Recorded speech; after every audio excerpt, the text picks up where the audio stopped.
있지만 일반인 분들은 일반적으로 한 4분 정도, 5분 정도 지나면 골든타임이 놓쳤다라고 생각하시면 됩니다. 우리가 여기 보통 이렇게 걸어 다니시는 분들이 숨을 정상적으로 쉬고 있다가 이렇게 코를 딱 막고 의식을 잃고 바닥에 딱 쓰러지셨어요. 자, 이 사람이 응급처치를 하지 않더라도 내 피 속에 산소가 녹아져 있겠죠. 그 산소를 내가 혈액순환만 잘해줘서 순환만 잘 시켜줘도 이분은 뇌세포가 손상되지는 않습니다. 예, 그렇게. 그리고 이제 호흡이 외적인 요인으로 공급되지 않을 때 시간이 여기 빨간색 동그라미 보이시나요?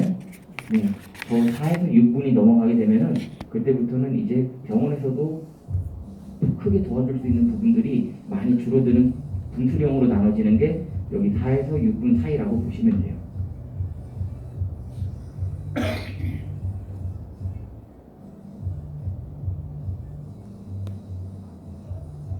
심폐소생술을 안 하시는 분들도 있고 또는 알고 있는데 또 안 하시는 분들도 있고 또는 그 외에 기타 여러 가지 요인 때문에 심폐소생술을 안 하는 분들이 계십니다.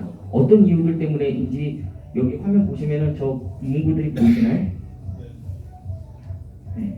잘 몰라서라고 하시는 분들은 배우면 됩니다. 다 해결이 되죠. 그리고 여기 밑에 보시면은 혹시 소송 당하는 거 아니야? 라고 생각하시는 분들도 많으세요.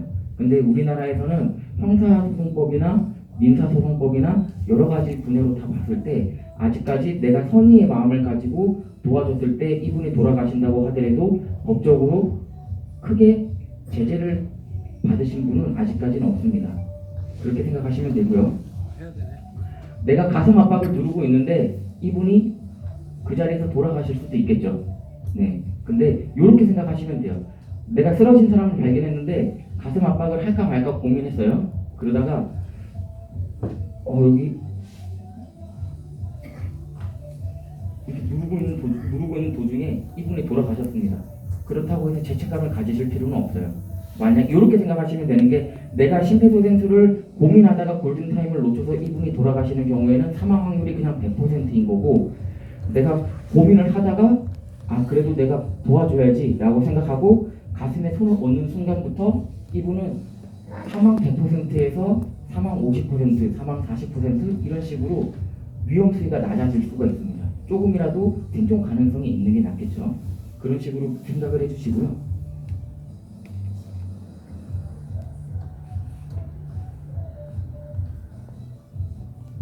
지금 앞에 여러 가지 설명 자료들이 있어요. 근데 저 설명 자료들을 다 설명해 드리게 되면은 강의 시간이 2시간이 넘어가 버릴 수가 있습니다. 그래서 바로 제가 행동으로 이렇게 교육 내용을 알려드리도록 할게요.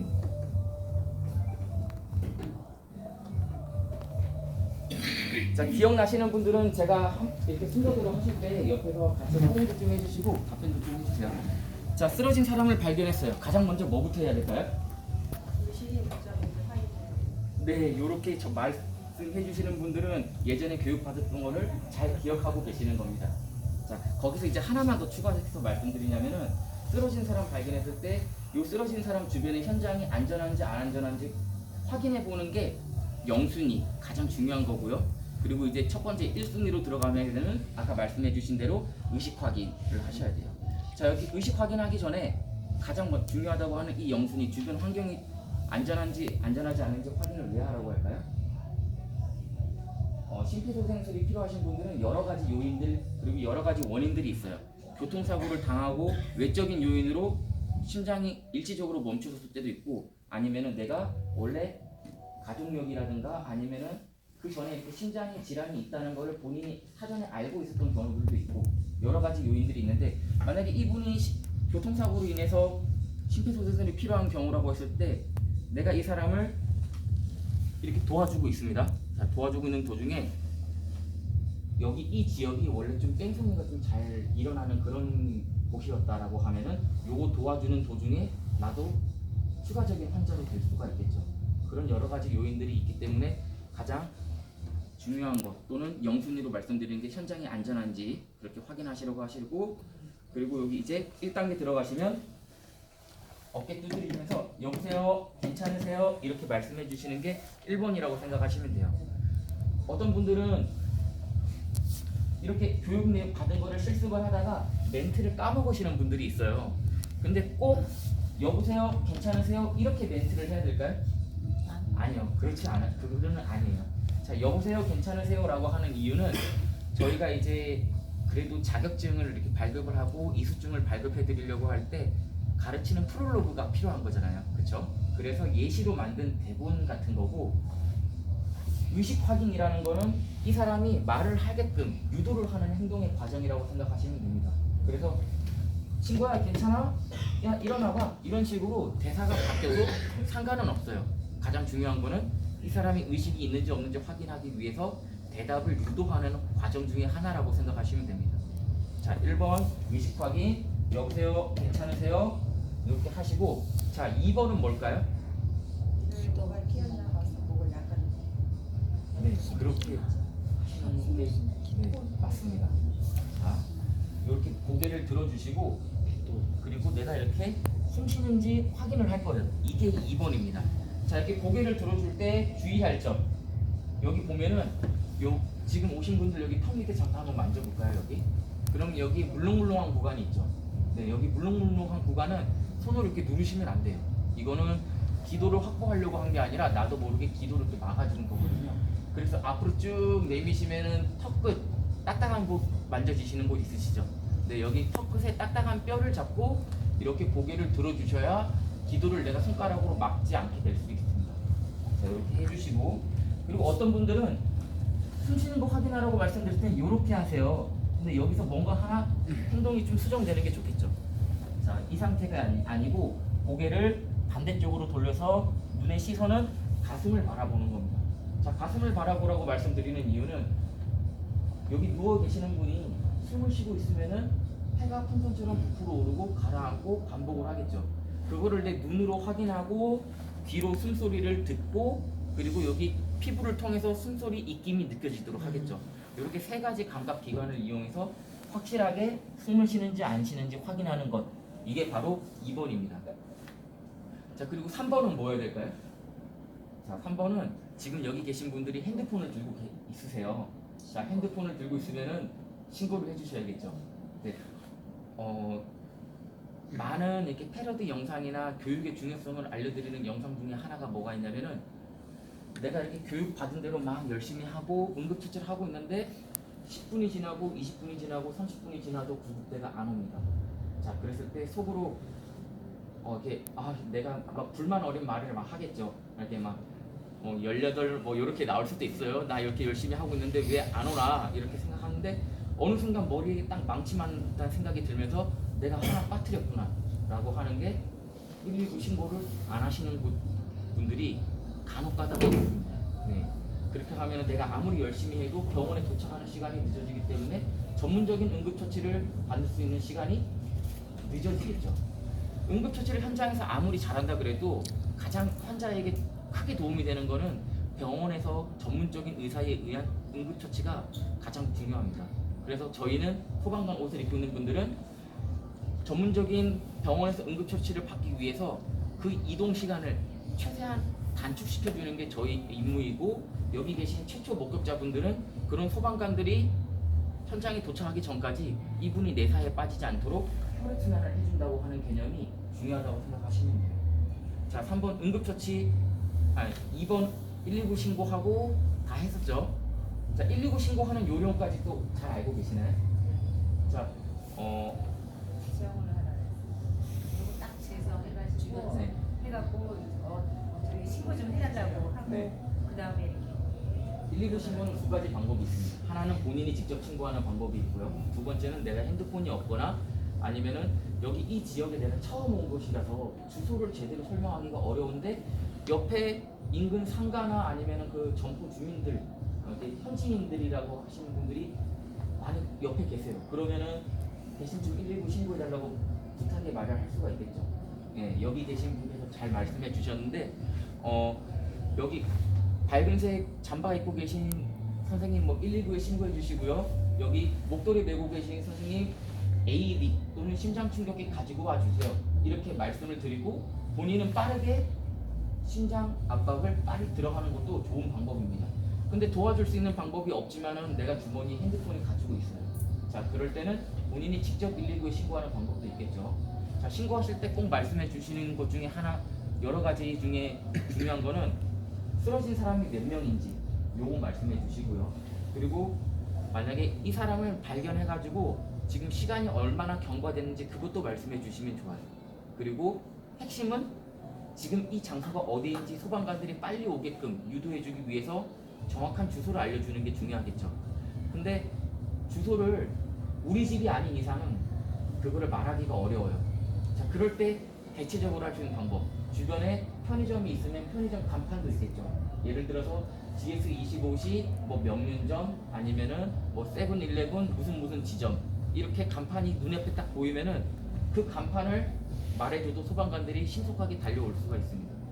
그리고 또 처음 간 지역에서 어떤 방법으로 소방관들이 빨리 올 수 있게끔 전화를 해줄 수가 있을까요? 자, 편의점 같은 것도 있고. 큰 건물.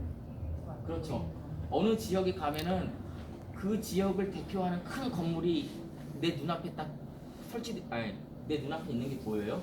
그러면 그 건물에서 지금 환자가 쓰러진 게 보입니다. 이런 식으로 설명해 줄 수도 있고요.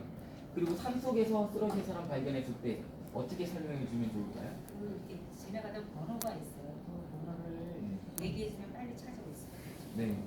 국립공원 같은 데 가시면은요, 등산로에 그 지금 내가 서 있는 그 위치에 대한 숫자 번호가 이정표처럼 이렇게 군데군데 이렇게 구간마다 설치가 되어 있어요.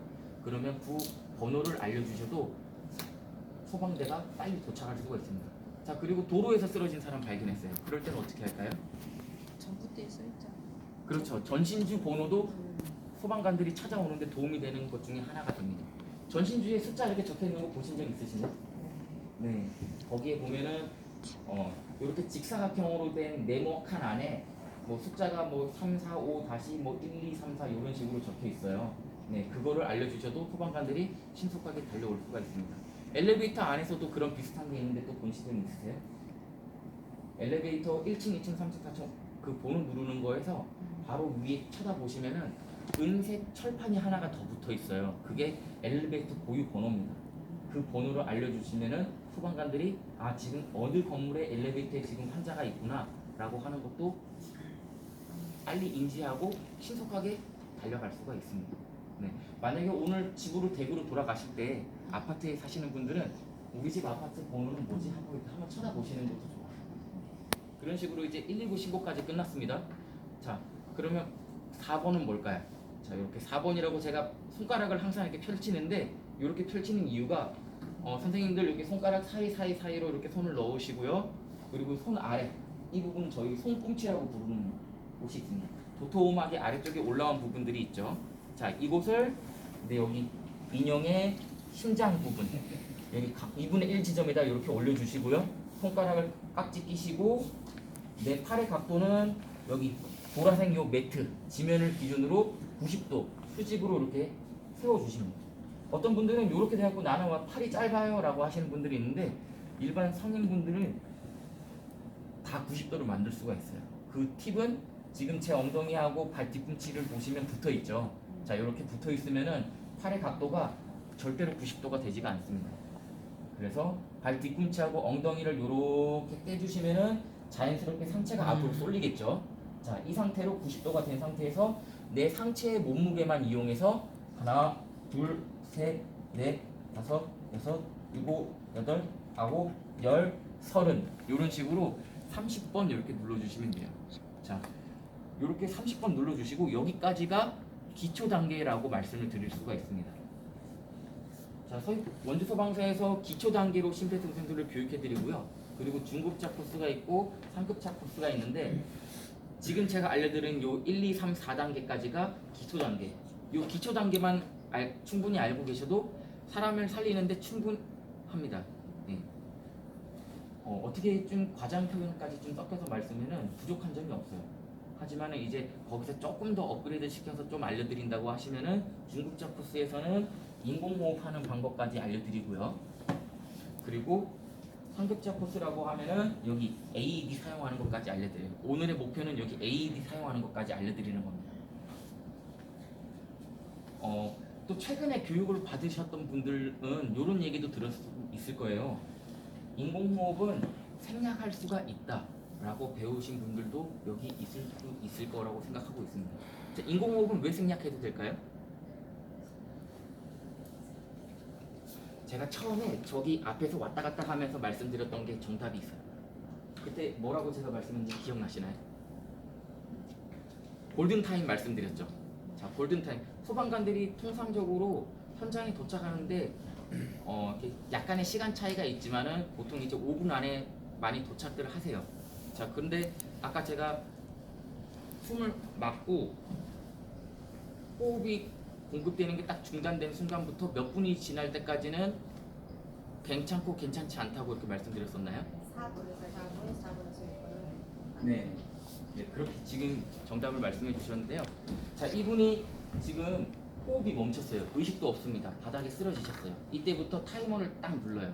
타이머를 눌러서 지나가던 최초 목격자분이 인공호흡은 하지 않고 가슴 압박을 뭐 물론 1단계, 2단계, 3단계, 4단계 다 하셨습니다. 자, 가슴 압박을 하나, 둘, 셋, 넷 누르다가 자, 30, 31, 32, 33, 34, 35 인공호흡 하지 않고 이렇게 5분 동안 가슴 압박만 계속 하셨어요. 그리고 소방관이 도착해서 이제 구급차에다가 환자분을 실어주고 구급차 안에서 산소 마스크 껴주고 그때부터 산소 공급을 시작해 주셨다고 했을 때 소방관이 도착하기 전까지는 인공호흡 하지 않으셨죠. 하지만은 이 사람은 혈액순환이 되면서 이 사람이 쓰러지기 전에 마셨던 그 산소가 피 속에 농축이 돼 있었기 때문에 농축되어 있는 그 혈액순환만 피를 산소 공급을 회전만 잘 시켜주면은 여기 뇌사에 빠지지 않도록 피 속에 있는 산소를 이용해서 계속 공급이 되고 있다라고 생각하시면 됩니다. 하지만 이제 혈액순환 계속 하고 있는데 5분이 지났어요. 그러면은 내 피 속에 녹아져 있던 산소의 농도가 희석이 될까요, 안 될까요? 그렇죠. 희석이 돼서 이제 외부에 추가적인 산소가 필요한 시기가 5분 이후부터라고 생각하시면 돼요. 네. 그래서 현장에 소방관들이 도착하는 그 시간 평균적으로 그 5분을 기준으로 그 이전까지 최초 목격자분들은 인공호흡을 생략하고 산소가 담긴 피를 혈액순환만 잘 시켜줘도 이분은 살아날 수 있다는 겁니다. 네, 그렇게 생각하시면 돼요. 자, 이제 기초 단계는 여기까지만 정리 마무리해드리고 이제 중급자 코스라고 하시면은 인공호흡. 자, 인공호흡을 내가 해야겠다 말아야겠다라고 판단하는 여러 가지 요인 중에 안 해야 하기가 좀 껄끄럽거나 안 하면 안 되나 이런 식으로 이렇게 고민하게 되는 요인 중에 첫 번째, 내가 남성분이고 쓰러진 분이 여성분이세요. 그러면은 오해를 받으실 수도 있겠죠. 그렇죠? 그게 내가 만약에 오해가 좀 커질 것 같다라고 하시면은 가슴 압박만 잘해주셔도 상관없습니다. 상관없으시고요. 그리고 농사 지시는 분들 중에 간혹 가다가 많지는 않습니다. 농약을 듣고 자살 기도를 시도하시는 분이 계실 수도 있어요. 그런 분에게 인공호흡 할 필요는 없겠죠. 인공호흡 하다가 나도 같이 중독이 될 수가 있으니까. 두 번째 요인, 그런 경우가 있어요. 자, 그리고 이제 세 번째, 교통사고 현장을 내가 목격을 했습니다. 근데 에어백이 터지지 않았어요. 그러다 보니까 사고 날 때 핸들에 이렇게 얼굴을 이렇게 부딪혔다가 떨어지니까 턱이 덜렁덜렁덜렁하고 피가 이렇게 계속 이렇게 입으로 이렇게 나오고 있는 경우, 그런 경우들도 있겠죠. 그럴 때 일반인 분들에게 코에다가 인공호흡하는 방법도 있습니다. 근데 그런 것까지 하라고 말씀드리진 않아요. 그거는 좀 기술이 좀 필요하고 숙달된 훈련이 필요하기 때문에 일반인 분들에게 그런 케이스를 만나면은 인공호흡 생략하셔도 됩니다 라고 말씀드리고 있어요. 자, 근데 인공호흡을 꼭 해야 된다라고 하는 경우들은 반대의 상황도 있겠죠. 쓰러진 사람이 내 가족, 우리 어머니 또는 내 자녀분들이라고 할 때는 인공호흡을 생략할 수 있다라고 하지만은 내가 할 줄 알면은 해주는 게 그래도 좀 더 나을까요, 낫지 않을까요? 네, 조금 더 낫겠죠. 그래서 알려드립니다. 자,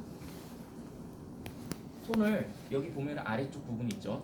자, 여기를 이마를 이렇게 짚어주시고요. 그리고 턱을 아까 제가 물렁물렁한 거 누르지 말고 요 끝에 턱끝을 누르고 고개를 이렇게 살짝 들어주시면 돼요. 너무 과도하게 꺾으실 필요는 없고요. 한 요 정도까지만 하고 난 다음에 그리고 여기 엄지와 검지 이 손가락을 이용해서 코를 막아주시고 여기 그 다음에 제 왼손 엄지로 턱을 이렇게 위턱을 잡아서 살짝 입을 벌려주세요. 자, 이런 식으로. 그 다음에 후 불어주실 때 내 눈은 가슴을 바라보셔야 됩니다. 가슴 바라보시고 만약에 후 불었는데 가슴이 풍선처럼 이렇게 부풀어 오르는 게 눈에 잘 안 보여서 3번, 4번 이렇게 부르시는 분들이 있는데 그렇게 하시면 안 되고 인공호흡 하는 순간은 반드시 10초를 넘기시면 안 됩니다. 네. 제가 아까 잠깐 얼핏 얘기를 언급을 했었는데 심장은 10초를 기준으로 해서 10초 이상 멈춰 있으면 죽은 사람이랑 다름이 없다고 말씀드렸거든요. 그렇기 때문에 인공호흡 할 때 내가 가슴 압박을 못 해주죠. 그렇죠? 이렇게 하다가 왔다 갔다 하는데 당연히 양손이 얼굴을 잡고 있으니까 가슴 압박이 멈춰졌어요. 이 멈춰져 있는 것도 10초 이상 멈추면 안 돼요. 자, 내가 후 불었는데 벌써 9초, 10초가 됐네. 그러면은 굳이 2번 인공호흡 하지 않고 바로 심장 압박으로 돌아오셔야 됩니다. 아시겠죠? 그러면은 10초 안에 3번 불어도 되나요? 라고 말하실 수도 있는데 이때까지 경험상 또는 많은 현장 경험 해보신 사람들의 의견을 들어보면은 10초라는 시간이 아주 짧기 때문에 2번 이상 불기가 쉽지가 않답니다. 네, 그래서 2번만 불어도 와 많이 부르셨구나 라고 생각하시면 돼요. 자, 후 불고 가슴 압박 30번 해주고 후 불고 가슴 압박 30번. 자, 요렇게 해주시면 되고, 자, 3번째 오늘의 교육의 핵심은 여기 AED 사용하는 거겠죠.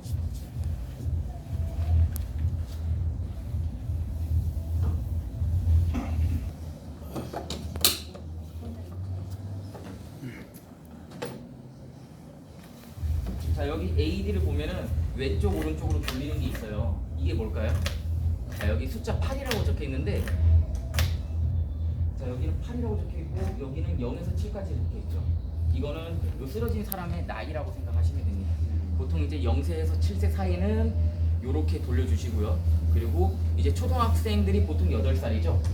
8살에서부터 100세 할머니 할아버지들까지는 요렇게 돌려주셔야 돼요. 이게 심장에 전기 충격을 줄 때 그 충격의 양이 다릅니다. 보통 이제 어른들 같은 경우는 이렇게 됐을 때는 한 200줄 정도의 전기 용량이 들어가고요. 반대로 돌렸을 때 0에서 7 정도 됐을 때 이런 어린 친구들은 보통 한 평균적으로 50줄 정도 전격 용량이 들어갑니다.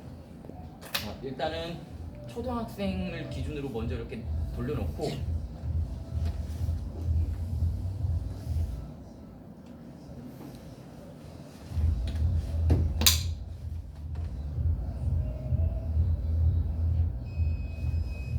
장비가 정상적으로 동작합니다. 성인 모드입니다. 자, 음성이 나오죠. 패드는 그림과 같이 환자에게 부착하여 주십시오. 자, 요게 패드입니다. 자, 여기 그림처럼 이렇게 먼저 붙여드리고요. 패드 커넥터를 제품에 꽂아 주십시오.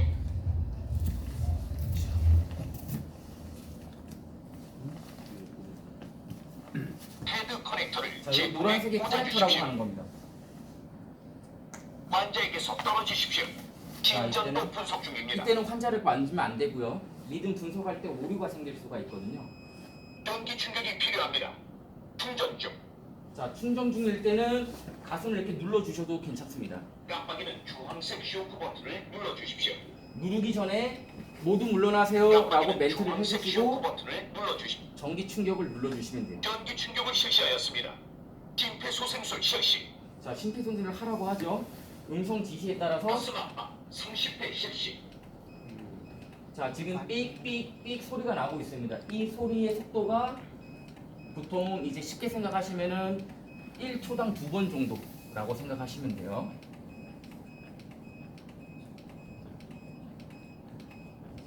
이 소리가 몇 번까지 나올까요? 인공 후 30번. 실시. 네. 가슴 압박 30회 실시. 자, 제가 2번 불렀는데 10초가 금방 지나가 버렸죠. 자, 이런 식으로 언제까지 하느냐? 소방대가 현장에 도착할 때까지 또는 쓰러지신 분이 의식을 되찾을 때까지 계속 무한적으로 반복한다고 생각하시면 됩니다. 자, 어떤 분들은 농약 드신 분이 계세요. 200cc, 인공호흡 나 안 할 거야라고 내가 판단을 했어요. 근데 이 기계가 인공호흡 실시라고 멘트가 나옵니다. 어떻게 해야 될까요? 이 음성 무시하세요. 무시하시고 그냥 31, 32, 33, 34 단지 이 속도에 맞춰서 눌러주시면 됩니다. 장비를 종료합니다.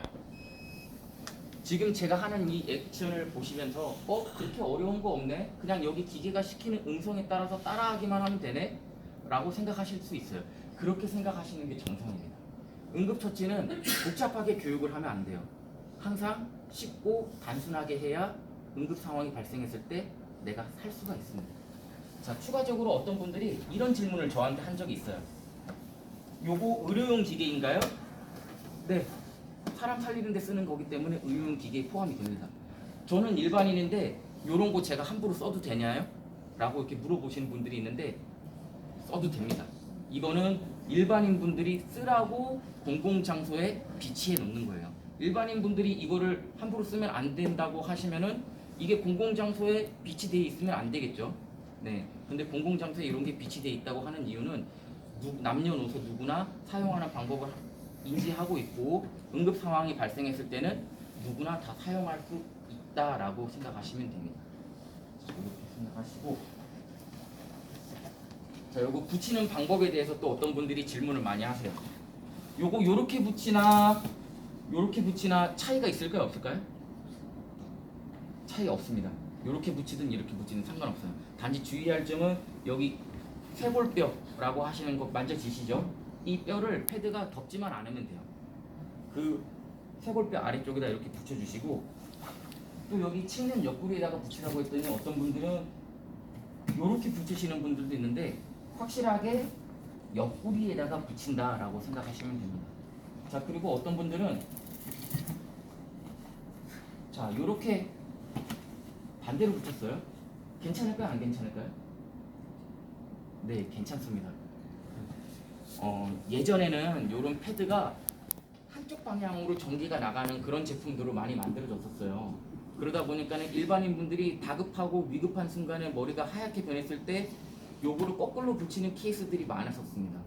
그래서 요거를 제작하는 업체나 아니면 의사분들이 업그레이드를 좀 시켜서 보완했던 게 한쪽 방향으로 이렇게 나가서 방향성 있게 기계를 만드는 걸 고집하지 말고 전기가 양쪽으로 이렇게 쏴서 심장에서 만나게끔 하면은 왼쪽이든 오른쪽이든 밖에도 상관없지 않느냐라고 해서 보완된 사항이 요즘 나오는 기계들은 양방향으로 전기를 쏴서 심장에서 만나게끔 만들기 때문에 이거 위치가 조금 바뀌어도 큰 문제는 없습니다. 네. 하지만 이렇게 교육 받으신 분들은 그래도 여기 패드에 나와 있는 이 그림대로 붙여주시면은 아예 안 배우고 사용하는 사람들하고 그래도 조금 배우고 사용하시는 분들하고 좀 질의 차이는 좀 있을 수 있겠죠.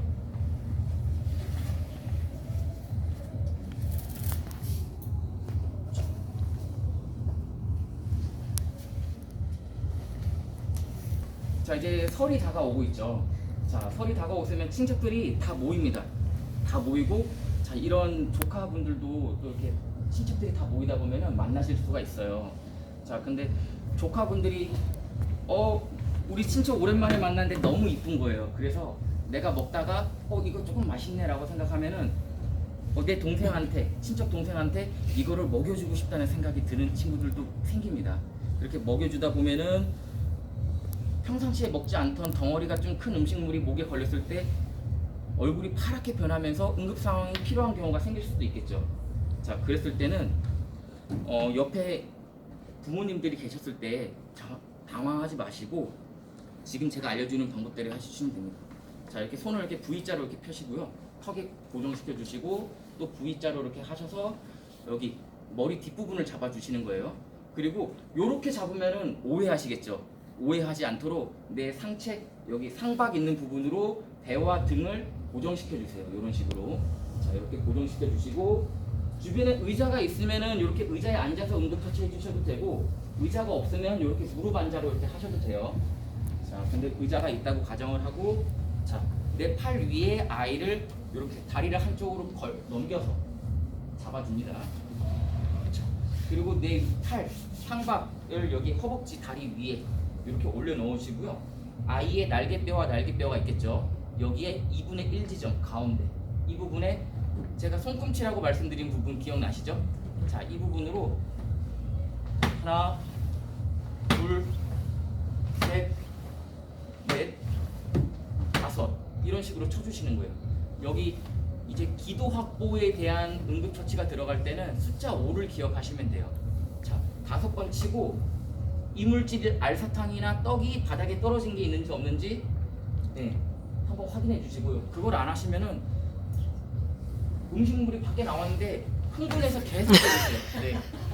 그런 경우가 많이 있습니다. 그래서 5번 정도 확인하시고 안 나왔네? 근데 요거만 계속하면 안 되겠죠. 지금 이 친구는 지금 산소 공급이 지금 기도가 막혀서 안 돼 있으니까 그래서 절대 여기 손가락 넣어갖고 음식물 빼려고 이렇게 무리하게 하지 마시고 그러면은 음식물이 더 들어갈 수가 있으니까요. 자, 숨을 못 쉰다고 했을 때 119에 신고 제대로 해주셨으면 5분 안에 소방관들이 오시겠죠. 그때까지 혈액순환을 꼭 해주셔야 돼요. 그래야지 아이가 뇌사에 빠지지가 않습니다. 손가락 모양 이렇게 한번 해보시겠어요? 자, 이렇게 하시고요. 그리고 심장 위에다가 손을 올려놓으시는데 아이의 젖꼭지와 젖꼭지의 2분의 1 지점 거기서 손가락 한 칸만 내리세요. 자, 여기다가 요 모양으로 하나, 둘, 셋, 넷, 다섯 번 30번 아닙니다. 5번 해주시고요. 그리고 혈액순환 지금 시키고 있는 거예요. 자, 다시 이렇게 돌려서 하나, 둘, 셋, 넷, 다섯 이거를 반복해 주시는 겁니다. 이물질이 나올 때까지. 주의사항 아무 생각 없이 손바닥에 힘을 빼고 이렇게 때리면 어떤 경우가 생기냐면 이런 경우가 생겨요. 애기 머리. 아이의 머리가 아프겠죠. 네, 많이 있습니다.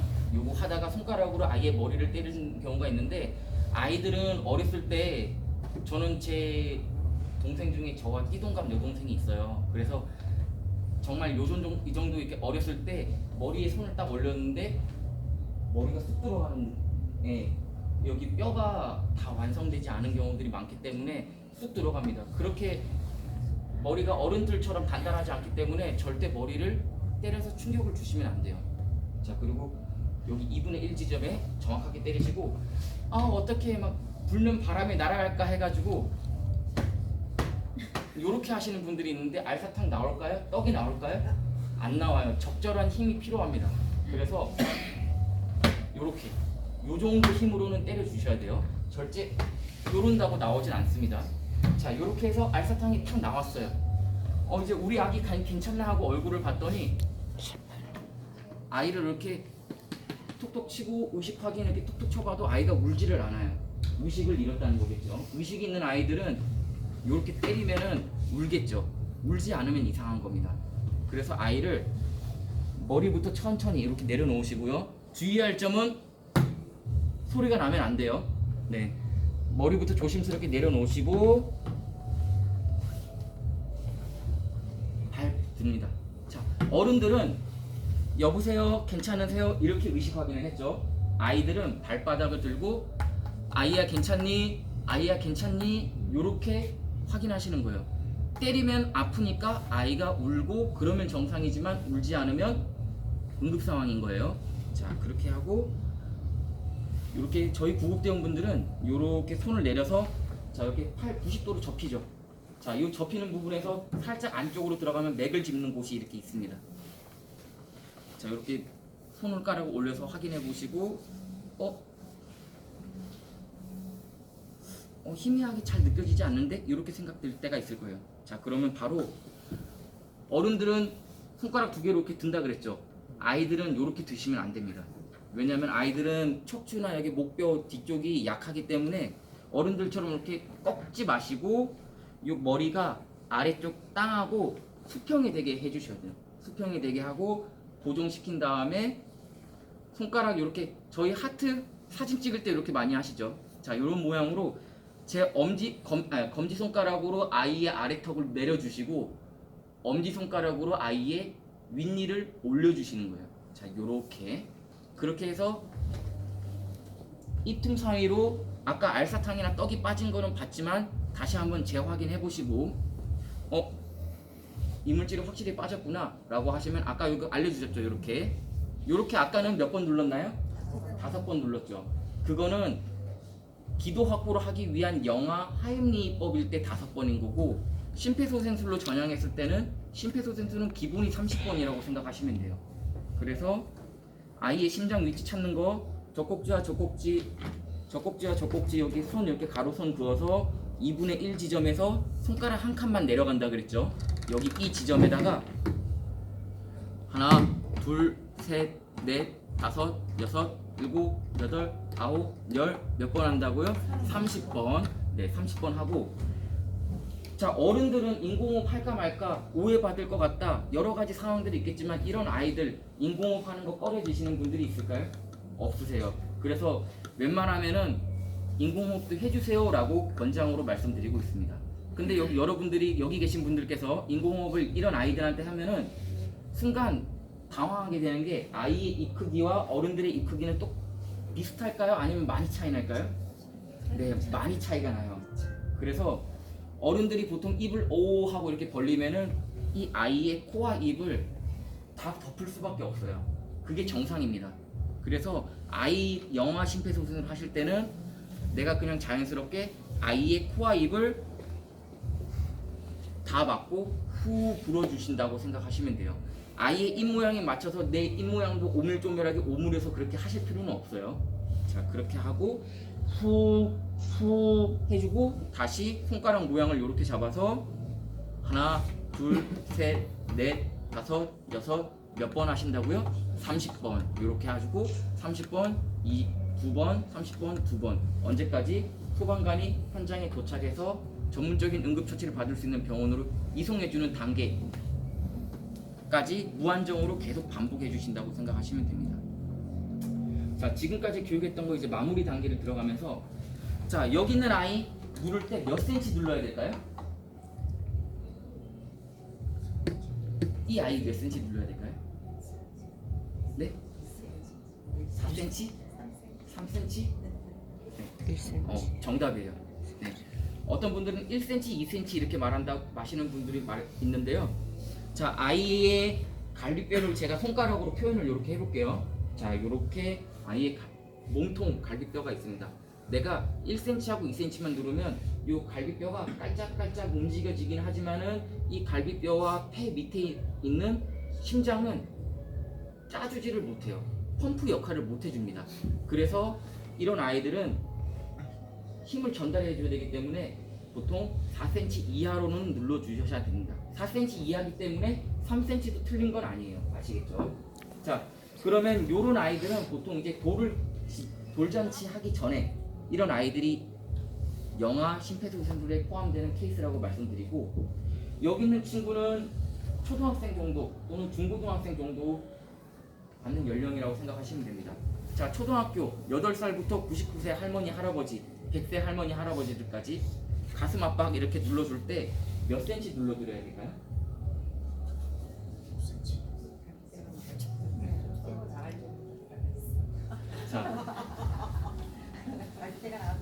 자, 초등학교 1학년부터 100세 할머니 할아버지 그 사이까지 연령대까지는 내가 이렇게 가슴을 눌러주실 때 5에서 6cm 사이로 이렇게 눌러주시면 됩니다. 네, 뭐 교범상에 6cm 이상 넘어가게 되면 갈비뼈가 부러진다는 얘기도 있어요. 네, 그거를 좀 알고 계시면 되고, 어떤 분들은 네, 아까 방금 말씀해주신 것처럼 갈비뼈 부러지는 거, 내가 이거 심폐소생술 하다가 갈비뼈가 부러지는 게 염려가 돼가지고 살살 눌렀어요. 그러면은 응급처치하는 효과가 있을까요? 없을까요? 없어요.